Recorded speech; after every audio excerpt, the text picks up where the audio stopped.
कोमल, मुबारक हो। मैंने सुना तुझे जुड़वा बच्चे हुए हैं, एक लड़का और एक लड़की। क्या हुआ, कहीं जा रही है क्या?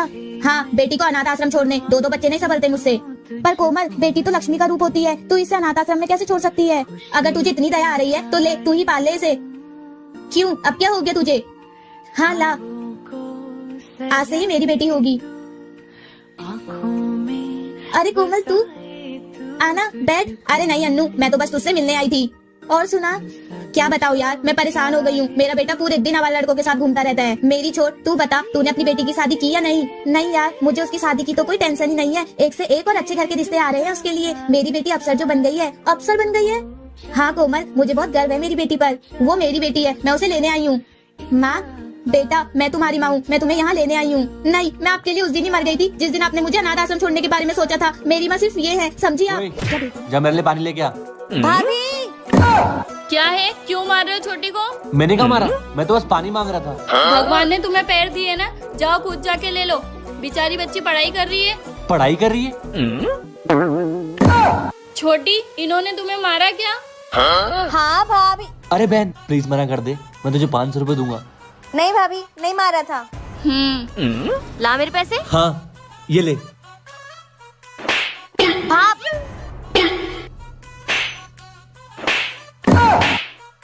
छोटी, तुम मार क्यों खा रही थी? छोड़ो, मार खाने के पैसे मिल रहे हैं। मैं तो कह रही हूँ आप भी 2-4 थप्पड़ खा लो। ठीक है छोटी। ए जी, ये लो। हाँ हाँ।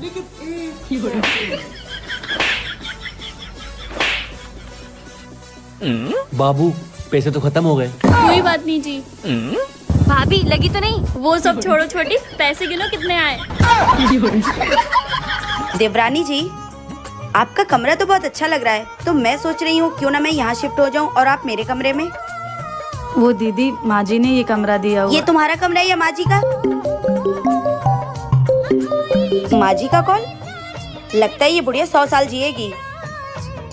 हेलो बहुरिया। माँ जी प्रणाम। खुश रहे बहुरिया। अच्छा, हम लोग ट्रेन में बैठ गए हैं, शाम तक पहुँच जाएंगे। खाना घर पर ही बना लेना, ठीक है? जी माँ जी। चारों धाम का यात्रा करके बहुत थक गए हैं बहुरिया, घर पे ही आकर खाएंगे खाना। ठीक है माँ जी, हम और देवरानी जी मिलके बना लेंगे। ठीक है, रखते हैं। ठीक है। अच्छा देवरानी जी, माँ जी आज शाम की ट्रेन से वापस आ रही हैं, तो देवरानी जी चलो किचन में खाना बनाना है बहुत सारा। माँ जी ने बोला है कि वो लोग घर पे ही आके खाना खाएंगे। ठीक है दीदी। दीदी, दाल हो गया। ये दीदी कहाँ चली गई? अगर आपको वीडियो अच्छी लगी है, वीडियो का नेक्स्ट पार्ट देखना चाहते हैं तो कमेंट करके जरूर बताएं। भाभी जी देवर जी। आज मेरे कॉलेज से कुछ फ्रेंड आ रहे हैं आपको देखने के लिए। अच्छा, हाँ भाभी, और कुछ अच्छा सा खाना बना देना उनके लिए। क्या बनाऊं देवर जी? जो आप बना दीजिए वही खिला दूंगा। पर देवर जी बनाऊं क्या, आप बता दोगे? एक काम करिए भाभी, आप काजू पनीर बना दीजिए। काजू पनीर? पर देवर जी, मुझे काजू पनीर बनाने नहीं आता। अरे भाभी, सिंपल है, आप YouTube पे सर्च कर लीजिए और कुछ मैं बता दूंगा। अच्छा देवर जी। और हाँ भाभी, मेरे दोस्तों को पापड़ बहुत पसंद है, तो थोड़ा तल देना। ठीक है देवर जी। और वैसे आज भाभी आप बहुत खूबसूरत लग रही हो। थैंक यू देवर जी। अच्छा ठीक है, मैं जाता हूँ मार्केट से सामान लेके आता हूँ। ठीक है देवर जी। देवर जी। जी भाभी। वो काजू भी लेके आइएगा। ठीक है भाभी। ठीक है देवर जी। मम्मी जी, हम जा रहे हैं। ठीक है बहू, आराम से जाना। भाभी, कहाँ जा रही हैं इतनी सुबह सुबह? दीदी, मैं और आपके भैया मेरे मायके जा रहे हैं। मेरी माँ की तबीयत खराब है। आपके तो रोज के बहाने हो गए हैं मायके जाने का। हमें सब पता है, भाई की जैसे ही सैलरी आती है ना, आपके मायके में कोई ना कोई बीमार पड़ने लग जाता है। आपका बस चले ना तो मेरे भाई को अपने मायके का घर जमाई बना डालो। दीदी, कुछ ज्यादा नहीं बोल रही हैं आप? मेरी माँ की तबीयत सच में खराब है, और ऐसे हर बार आप घर में आग मत लगाया करिए, नहीं तो एक दिन बहुत ज्यादा हो जाएगा। और आपको मेरे मायके जाने से इतनी ज्यादा तकलीफ होती है तो खुद क्यों मुंह उठा करके चली आती है? खुद भी मत आया करिए, बात करती हैं। माँ देख रही हो किस तरह से जबान लड़ा के गई है आपकी बहू रानी। चुप कर, कुछ बोलने से पहले सोच समझ कर बोला कर। उसकी माँ की तबीयत सच में खराब है, किसी का दुख नहीं समझ सकती तो कम से कम घर में कलेश तो मत किया कर। तू सिर्फ घर में आग लगाने के लिए आती है। तेरी इन्हीं हरकतों की वजह से ना तू अपने ससुराल में नहीं रह पा रही है।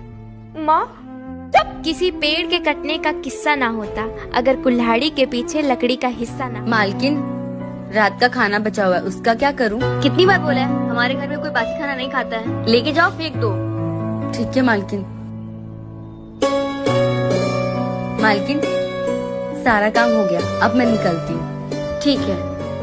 एक मिनट, रुको रुको रुको। ये झोले में क्या लिया तुमने? अब चोरी भी शुरू कर दी तुमने? नहीं मालकिन, मैं चोरी नहीं कर रही हूँ। ये तो वो रात को आपने जो खाना फेंकने बोला था ना, वही पैक किया है मैंने, रात का बचा हुआ खाना। और वैसे भी मालकिन, हम गरीब लोग हैं, हमें कहाँ रोज रोज ऐसा अच्छा खाना नसीब होता है, तो मैंने सोचा ये फेंकने में चला जाएगा, इससे अच्छा मैं इसे पैक कर लेती हूँ। मेरे बच्चे खाएंगे तो खुश हो जाएंगे। और मालकिन, अन्न का अपमान करना हमने नहीं सीखा। थैंक यू, तुमने आज मुझे इतनी अच्छी सीख दी। आज के बाद हम भी खाने का अपमान नहीं करेंगे और कभी खाना नहीं फेंकेंगे। क्या मैंने अपने मालकिन को सही सीख? बहू, क्या हुआ तुझे? ये सुबह सुबह इतना गंगा जमुना क्यों बहा रही है? माँ जी, ये सुबह ही सुबह मुझ पे चिल्लाते रहते हैं। मेरी गलती नहीं भी होती फिर भी मुझे डांटते हैं। गलती है तेरी, और तेरी ही गलती है। पर माँ जी, मेरी क्या गलती है? गलती तेरी ये है कि तू सामने से कुछ बोलती नहीं। तेरी माँ ने तुझे कुछ सिखाया नहीं है, बस पैदा किया, पढ़ाया लिखाया और बड़े करके शादी कर दी। बोलना चालना तो कुछ सिखाया नहीं है तुझे। पर माँ जी, मैं इन्हें कैसे बोलूँगी? मुँह से बोलेगी और कैसे बोलेगी? और ऐसे ही रहा ना तो उसे बोलने की आदत पड़ जाएगी और तुझे सुनने की। तू पढ़ी लिखी है ना? हाँ जी माँ जी। क्या मतलब तेरा इतना पढ़ा लिखा होने का? आग लगा दे इन सारी डिग्रियों को। तेरे साथ गलत होने पे तू कुछ बोल ही नहीं सकती। माँ जी, मैं नहीं सुनूंगी आज के बाद इनका गलत, मैं बोल दूंगी इनको। हाँ तो क्यों सुनना, तू कोई बेचारी थोड़ी है, तू तो मेरी बहादुर बहू है। हाँ जी माँ जी। बड़ी बहू, कुछ गहने हैं, मैं तुझे दे देती हूँ। छोटी बहू को जाकर बोल देना तेरे मायके से आए हैं, और तेरे माँ बाप गरीब हैं तो उसमें क्या हुआ, अब तू उस घर की नहीं इस घर की बेटी है। तुझे किसी चीज की जरूरत है ना तो मुझसे मांगना, मैं तुझे दूंगी। और तू जा अपने कमरे में गहने लेकर आती हूँ। पुरुष की तुलना में महिलाएं ज्यादा खुश क्यों रहती हैं? पुरुष की तुलना में महिलाएं ज्यादा खुश क्यों रहती हैं? क्योंकि महिलाओं के पास बीबी नहीं होती।